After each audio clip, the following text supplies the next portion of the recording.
Tell me about the change in policy. Is that for you been a good thing? Do you think the new policies are better, or are y'all still in the learning phase and it's hard to judge? Or Well, we don't really know what the new policies are yet. We just know that they're coming, and some of them have been put in place and some of them haven't.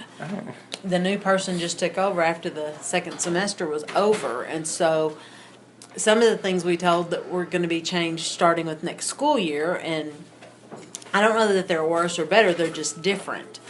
And one of the things this morning that came up, and I think it'll be a good policy, and they've already implemented this, is when we order things from our central stores.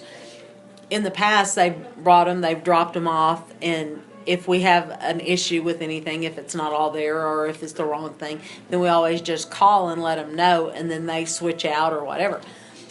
Today, when they brought this huge order, we had to sit and go through everything item by item as was on the purchase order, so we would know for sure that we had the right things. So in some ways, I think that's a really good thing, because that way you don't have to worry about the follow-up calls or anything, and there's no trust level there. I mean, it's there or it's not there. right? In years past, they've just kind of taken your word for it, or we've taken their word for it that it's there. And then when we start looking, we go back. And now they say if we don't sign off, or if we sign off that it's there and it's not all there, it's our tough luck. Oh, So okay. it's not like we can go back in and say, hey, y'all said you brought 12 of these and there's only 10 here. You actually have to count through, which it's going to take longer each time they come to stop. And sometimes we're really busy and don't have Right. time just to stop and count it. So it's going to just be an adjustment period. I don't know that it's bad or good. It's just different. Gotcha. So if y'all are busy, what happens? I don't know. Today's the first day that's ever happened. I guess we'll have to stop what we're doing and go and count with them, because they can't leave until it's counted in. Gotcha. Huh.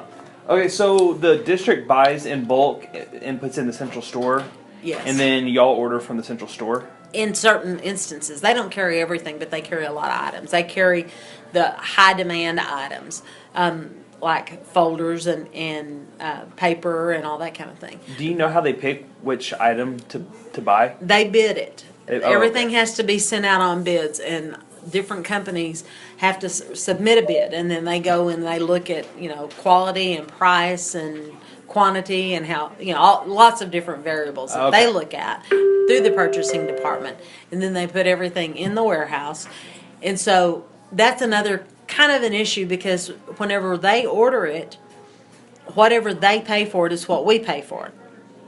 But they try to produce an online catalog so that we can go in and look and see what those prices are. But they change, because say one time they may order 10,000 boxes of paper. Yeah. And it may cost them $27 a box, and that price is passed on to us. However, they order 10,000 boxes of paper, they start running out, then they have to bid out again for it. It may cost them $28 a box or $25 a box, depending on who they order it from and what the prices are at the time. And that comes into play. Like, I just ordered a bunch of cafeteria chairs. Yeah. Well, they had 18 of them. I ordered 75. They had 18 left at one price, and then the next amount was a price that was like $7 a chair higher. Oh. So it makes it very difficult to plan for your budgeting when you don't know exactly what those prices are going to be. Gotcha. Interesting. So are you familiar at all with their method for evaluating the characteristics of an item, like quality control, or is it just like a complex algorithm of like price and quality? I think it's everything together, and I think that the director of purchasing and the buyers are the ones that deal with that, and we Okay. don't really have any control over that. We get what they have. Okay. Does our Board of Education have any like certain policies for purchasing that you know of? The only thing that I know of that they really have is if it goes over a certain amount, they have to be contacted before we can spend that much. They allot us so much money per campus per year that's called site-based money, and we are the ones who decide who gets how much. There are lots of variables on that too. According to how many students take a particular class, how many sections we have, how many teachers we have for that class or those different classes, that department, and it's divided out. And it's divided by the number of students. We get so much money per student per day.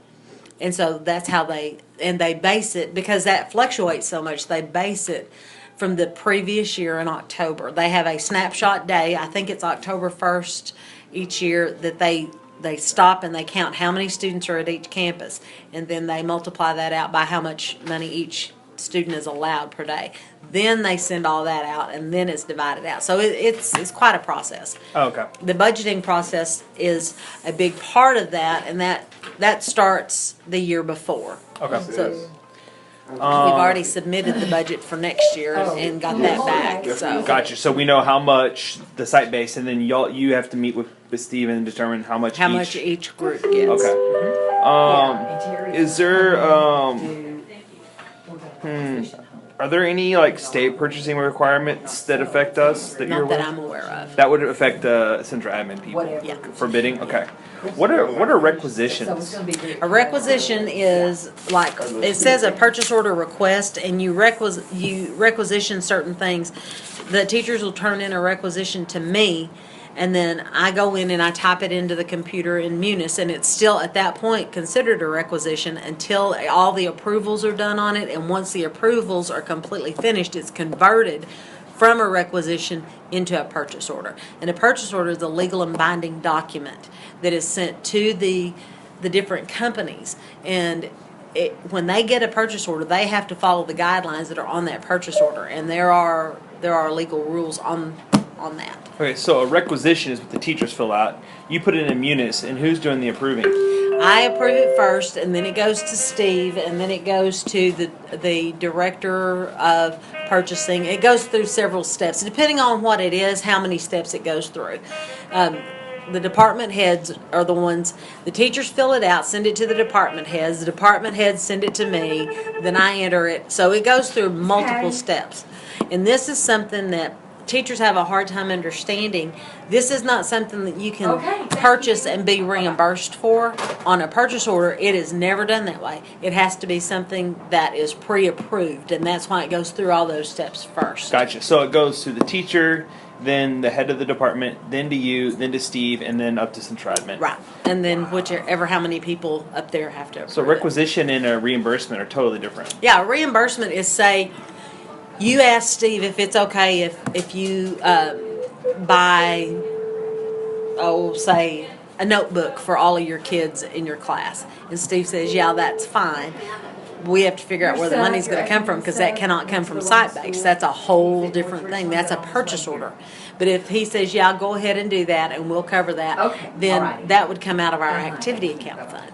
Okay, and where does the money for activity account come from? It's raised through different means. I mean, like all our fundraisers that we have at school, there are different clubs and all that raise their own monies. Okay. So is that the same thing that we use to like pay for faculty lunches and stuff like that? Yep. The activity funds? Yep. Okay, so that's different fundraisers. Totally. But that's not site-based. Those No. are all through requisitions. absolutely, it's like apples and oranges, and you cannot mingle those two funds. You can't mingle site-based and activity funds at all, and you can't mingle within the activity account. You can't mingle campus funds and student funds. Okay, and the student funds are the ones like for the organizations? Clubs, Okay. All right, so does athletics have a student fund? They do. Okay, all right. So, okay. They also have a site-based fund through the district that doesn't come. That's not through us. Okay, so then when they do requisitions, they send it to the central Department. Mhm. Okay. All right, cool. I think that's pretty much all I need to know.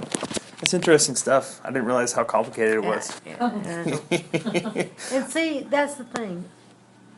People don't sit down and ask those questions, so they just assume that, hey, if I want to go buy all these things for my classroom, and I can come back and do a PO on it. It doesn't work that way.